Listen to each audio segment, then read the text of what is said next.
What's up, everybody? Welcome to Podcast Now. I'm Alex. In this video, I want to talk about some things that you all, the fans of Life is Strange, want Double Exposure to do in order to be good. This was a video we did a couple weeks back where I talked about 5 things that I thought that Double Exposure could learn from the first game. I asked you guys to kind of write in, and I got some good responses, so I kind of want to read through a couple of them, give you my my opinion of them, and if you guys like this idea, if you like, what I'm doing, leave it in the comments and leave more things that you want Double Exposure to do. And maybe I can do a part 2 to this video before Double Exposure comes out. So the first one is from The Flame. The game needs to grow up with its audience. Some of the teen drama from the first one won't work with an older Max and an older player base. And so let's start there. We'll kind of tackle each one, one at a time. I really like that suggestion. I think that's important to remember because like Life is Strange 1 is always going to stand out. And, I think I was 17 or 18 when I played that game, or through the duration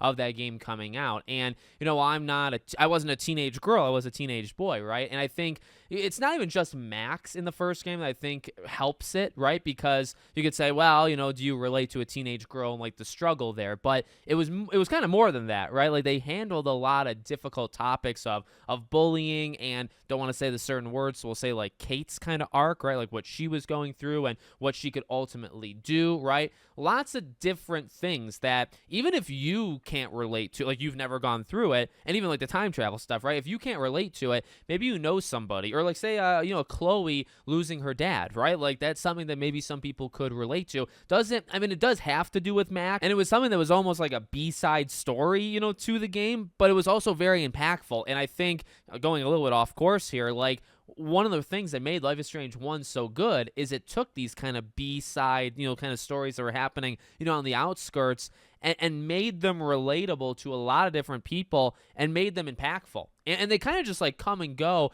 but like in an organic way. It's not like they just throw something at you, get rid of it, give something else to you, get rid of it felt kind of earned. And maybe, people talk about the ending, but like the lead up to Kate, like if you're really paying attention, if you're going out of your way to make certain choices or read certain things, around the school, there is a legitimate build up to that Kate Marsh stuff, right? And, even the time travel stuff, even Max's personality, right? Like those are some things that, again, if depending on what gender or whatever, it doesn't really matter. It's something that I think a lot of people can go through. And even if one thing isn't something that you specifically did, maybe something else was, or maybe somebody. So I want to throw that out there. But in terms of the comment, he's right. Basically for me, it's like you can't do that twice. I think like you can still do a teenage story, and even though I'm not I'm not saying for this game, but like any game could do a teenage story, even though I'm not a teenager, I might still be able to massively enjoy it. I can put myself back in time, think about what I was going through, relate it to something else, or whatever it might be, right? But for a game like this, and for Max Caulfield specifically, that is correct, right? Where it's like you can't be treading the same waters. You've got to have her be growing up, and she can go through some things could still be there, right? We've talked about like her trauma and stuff. That can still absolutely, in fact, that needs to be there, but it needs to be a little bit more adult-like, and that makes sense. And I think that's what it's going to be, right? I don't care if she's 25, I don't care if she's 28, whatever it might be. She's going to be grown up. Okay, next one from Arcadia Storm Chaser 6773. I think you made a lot of good points, including that the soundtrack was something that really added to the charm of the first game. If I had to add one thing to what you said, it would not only be to stay true to base Max, but also let you truly continue what your individual Max, as the first game granted players opportunities to sculpt their own versions of Max through choosing who, if anyone, to romance, final decision, and even some minor choices changing who the player Max is. And I really like that comment a lot. It's something that it's tough because like for this game, really for a lot of games, like there's always going to be limitations. You always know there's going to be something holding it back. And again, kind of let me go off like on a tangent here, but I'm going to try to connect it. Like the one thing that's tough about this game is when we make our choice, right, in like the beginning, I highly doubt we're going to be able to like have all of the choices we did in the first game, and that will be that disconnect. That will be that, again, that I would say limitation of game development, where I truly wish, as I think this comment is saying, you can correct me if I'm wrong, where it's like we really did make an individual max in the first game. Now, there's not unlimited choices. It's not the same as even like a Geralt in The Witcher or Cyberpunk or these games where you make, say, like hundreds of choices in a game, right? Like, it's not that deep.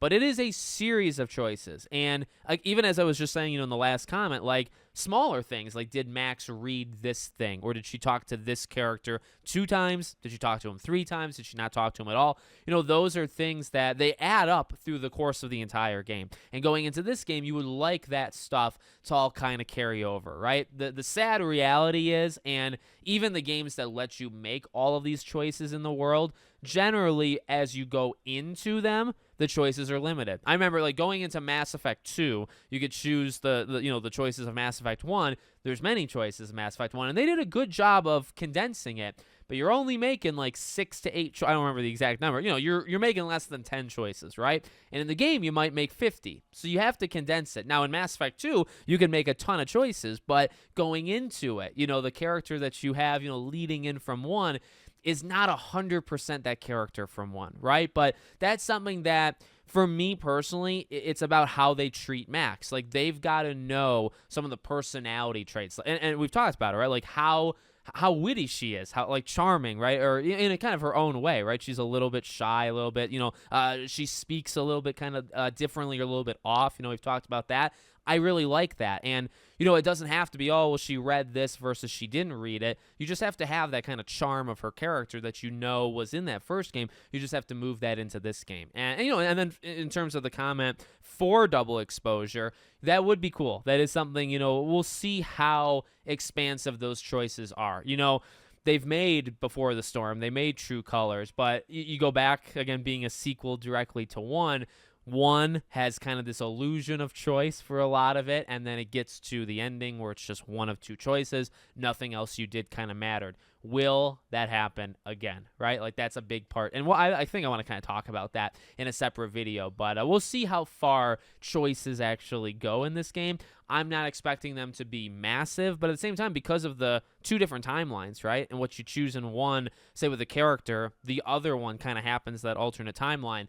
They're going to need to kind of go for it, in terms of the choices. So we'll see how far it goes. Okay, from MTT19, have the secondary minor characters be memorable. Even though we only see some of these characters in small portions of the first game, we remember them. Brooke, Taylor, Courtney, Daniel, Logan, Dana, Juliet, Evan, Stella, Trevor, Justin, etc. And that's right. That's absolutely right. I'm glad that this commenter, pointed that out, because we've talked about that a little bit on the channel too, right? Where I think to Estella, right? Or, because you think to, like, some of the bigger ones. And we've talked about this, too. Like, Life is Strange 1 just has such an amazing cast. From the top, from the main characters, to kind of the secondary characters, to just everybody in this game is good. Now, yes, there are some characters that you talk to 3 to 4 times in the whole game, right? But I would say, because of what that game was trying to do, it's trying to build, and we've talked about this before too, right? It's trying to build like a region. It's trying to build, an area. So when you're choosing at the end,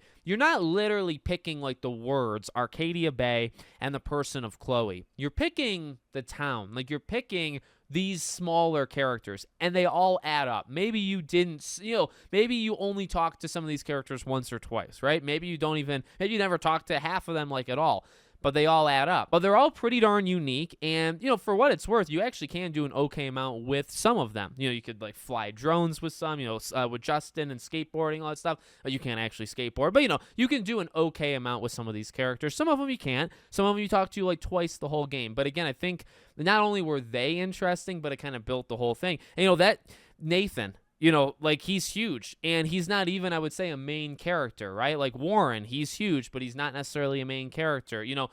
Joyce and David and William and all of these characters, Samuel, right? There's an all-star cast. There really is. And, there's, I guess it depends on like who you consider main characters versus not. Really, I would say the main characters in Life is Strange 1 is Max and Chloe. And then everybody else, even like a Jefferson, I think they're all kind of secondary. And then you almost have like your C-listers, which is a lot of those, but they're still good. They're still solid. So I absolutely agree with that. It's something we've talked about a little bit on the channel. This next game, Double Exposure, you got to be able to do the same thing. It's because, again, it's, they have the Welcome to Caledon University trailer, right? And it's like, okay, you can make the college look as cool as you want to make it, right? Blackwell, the same thing. Arcadia Bay, the same thing.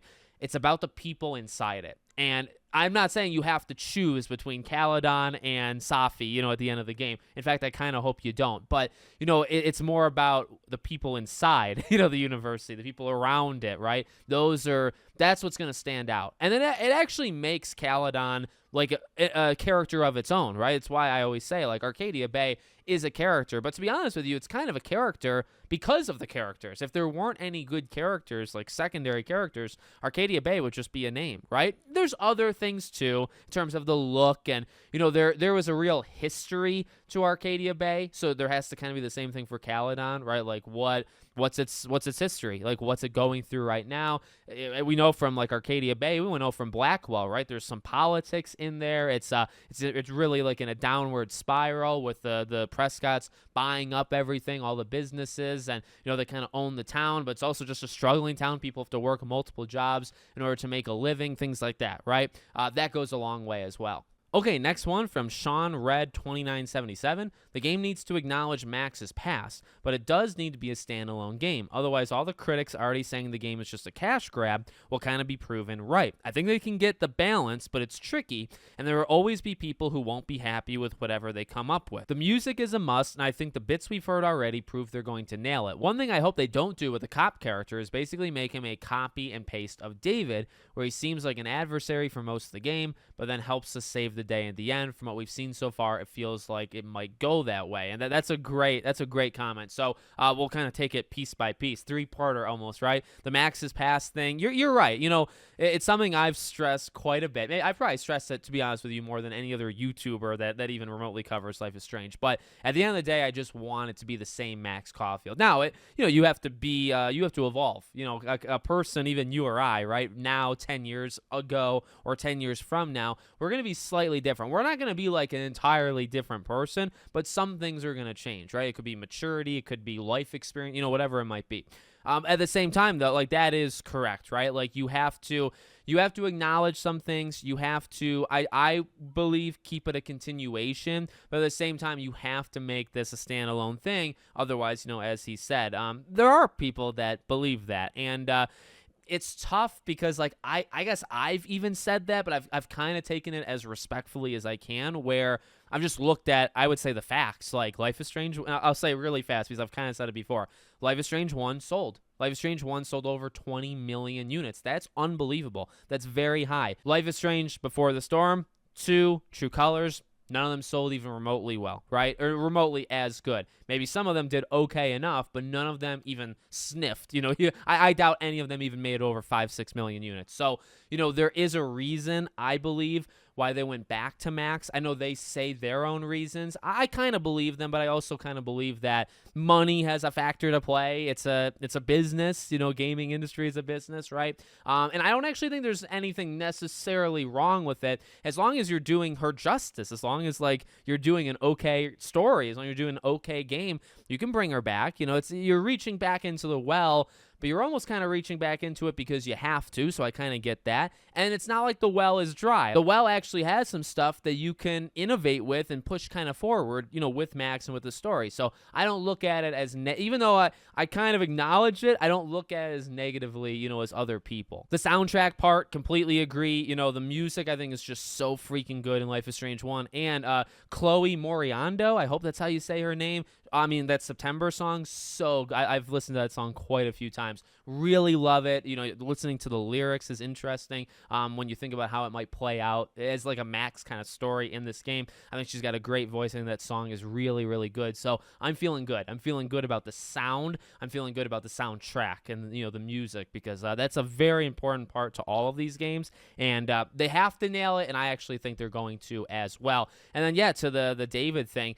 Yeah, I don't think they would do it just because it'd be so obvious, right? Like I would just like to believe it's not going to happen. It could, and it actually does kind of give signs that it might be the same thing as David, but maybe it's like a red herring, right? Like you think they're going to do the same thing as David, and like you think he's bad, and then he just is bad, right? Where it's like, it's not subverting your expectation. Not that, so sometimes subverting your expectations is a terrible thing. That happens a lot, like in movies and stuff. Sometimes in games as well. But we'll see how it goes, right? I don't think they would do the exact same thing with like a military cop, cop versus David, security guard, but also military. Like, I don't think they would do it. I mean, it wasn't them who did it in the first game, but they know of the first game. I don't think you would do it a second time. And the final person, Crimson XE, definitely number one thing for me. Chloe involvement, even minimally. Like, I don't need her to have a massive role, but to be present in even text form and showing up at the last episode, which leads into Pricefield being respected as my choice, as has been across the games,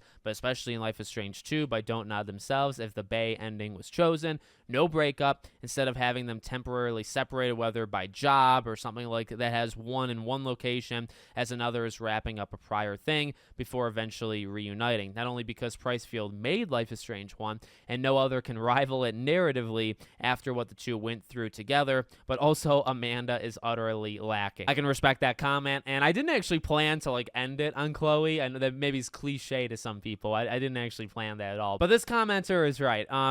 We've talked about this before quite a bit too. I think this actually goes into a little bit more nuance, which I appreciate versus sometimes what I do. But no, like she is important. It's a huge part of what made Life is Strange 1. Like I said, on one side you have to build up the city and all of those choices. The end choice of Life is Strange 1.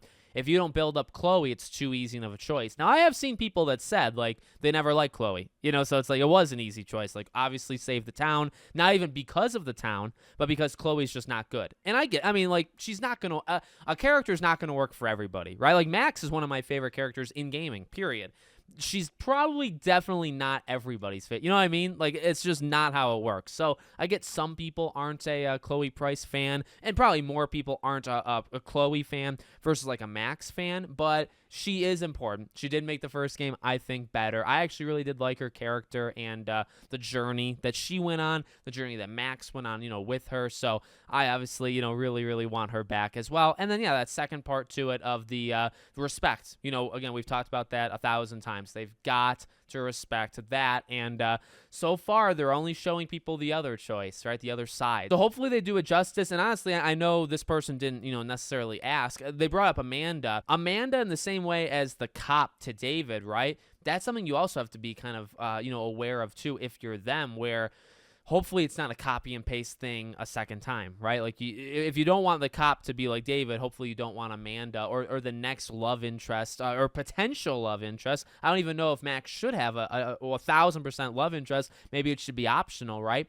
But you can't make that Chloe. It can't be like a one-to-one thing. It should feel evolved, not necessarily better. It should just feel different. It should feel like time has moved on and some things have changed, right? We'll see. It's obviously a lot of people's number one thing with this game, how they address it. If they did break up, I think it's just immediately going to be bad. And because episode 1 comes out, 2 weeks before the episode 1 and 2 actually come out 2 weeks before the rest of them if you get that deluxe edition. It's going to be something that's going to just carry into that base game. I don't know if it would like tank sales. It might depending on what they do. But it's my number one thing. I think I'm looking forward to just seeing, what happens. That's definitely number one. So let me know what you guys think in the comments. Again, if you like this type of video, I'll leave a like, obviously, but, leave more comments. And if there's anything different out there, we'll make another video. We'll talk about more stuff. Okay. Thank you for watching, and I hope to see you all on the next one.